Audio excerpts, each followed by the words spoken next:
name is Jonathan Faulkner, and I am the visual effects supervisor at Framestore, and I've been nominated for Guardians of the Galaxy. My name's Paul Corbold, and I'm the special effects, practical effects supervisor for Guardians of the Galaxy. My name is Stefan Serti. I'm the visual effects supervisor for Marvel on Guardians of the Galaxy. And I'm Joe Lettieri. My title is Senior Visual Effects Supervisor. I'm at Weta Digital and nominated this year for Dawn of the Planet of the Apes and Hobbit Battle of the Five Armies. I'm Paul Franklin. I'm the Visual Effects Supervisor of Interstellar, and I work at Double Negative here in London. I'm Tim Crosby. I'm a Visual Effects Supervisor nominated for X-Men Days of Future Past. I'm Andrew Lockley. I was the Internal Visual Effects Supervisor on Interstellar for Double Negative. So I just want to start with talking about your role on the film and within the team that you work on. When I'm out on set with Paul, my job is to be wherever he isn't, really. Not for any personal reasons, but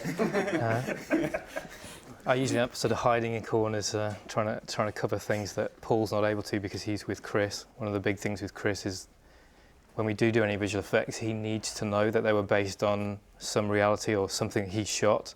He's not really keen on the idea of creating things from scratch, so we gather huge amounts of data photography while we're on set to make sure that if we are recreating anything, we are creating it from something that he's created originally. All of the spaceship interiors that were shot on this were shot without green screen, so we were doing live visual effects on set, putting the footage outside of the windows.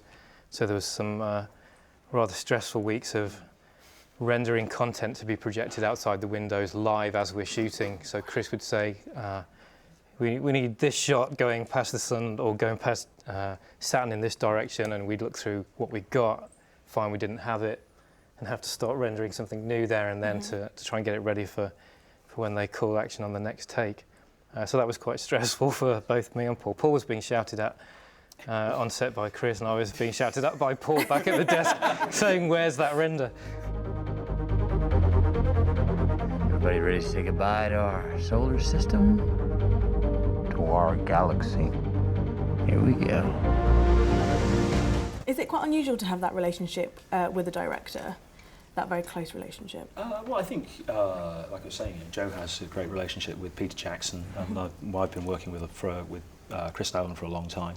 And you see relationships like that through the history of visual effects.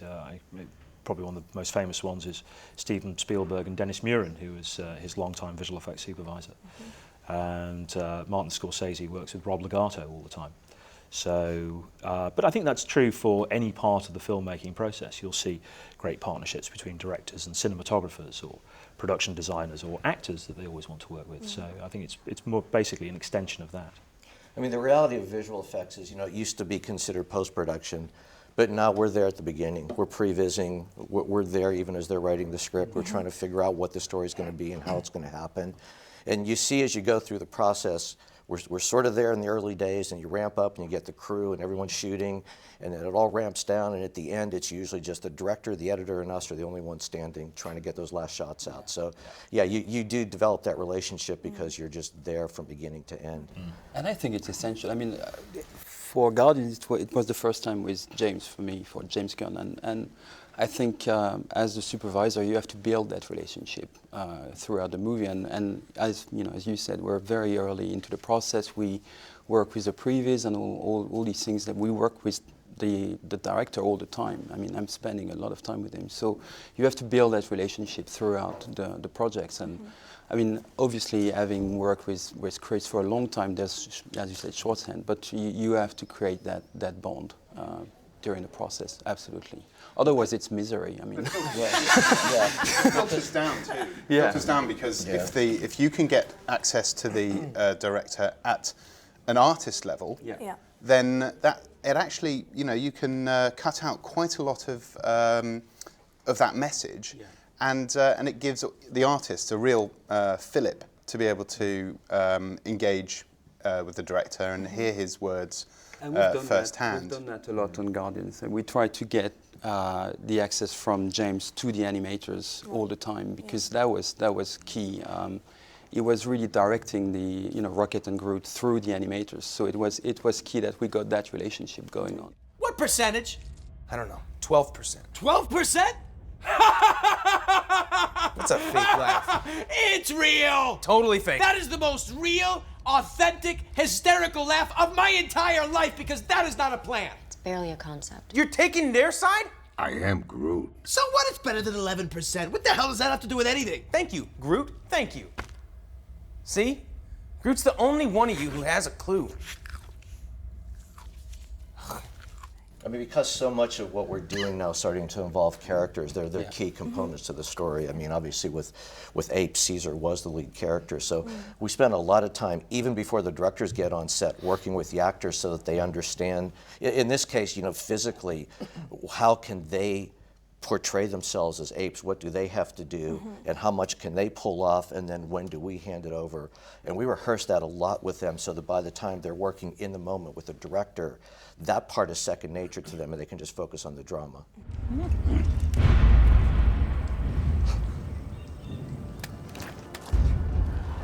don't mean any harm!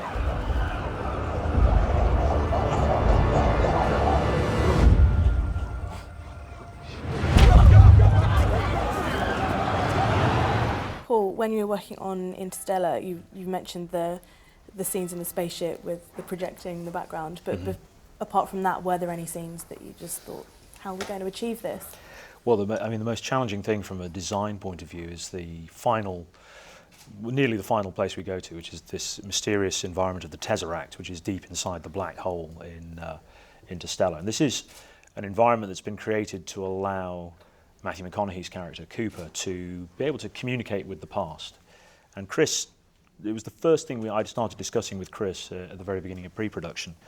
And he described it to me as an environment in which time has become a physical dimension. You can see time physically.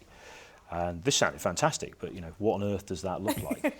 and then on top of that, he says, and I'd like to be able to build this as a physical, actual set that we can film on, because he always wants to get something real. So that's kicked off a very involved process of research and development, and we investigated all sorts of interesting things, lots of sort of interesting meandering paths which produce things which don't look anything like what we finished up with in the film.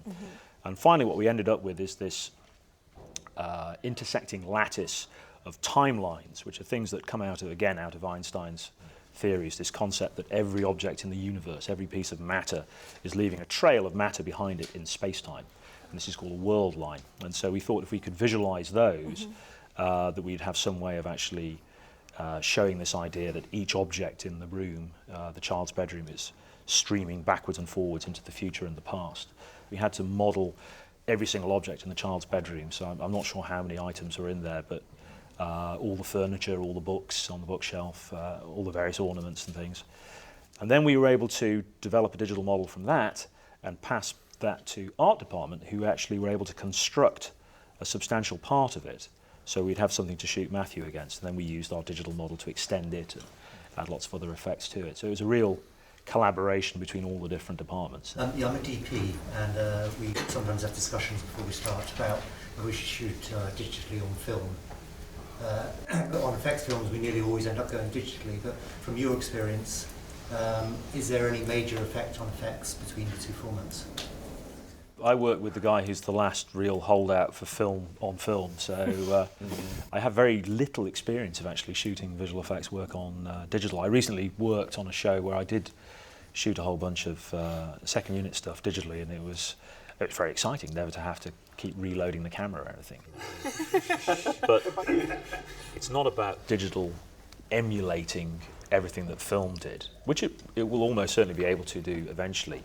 It's the fact that you can now do new things that you could never do before. You can find new ways of telling stories, and that's what the exciting thing for me is. And it's, you know, maybe one day I'll get to work on a film that works that way.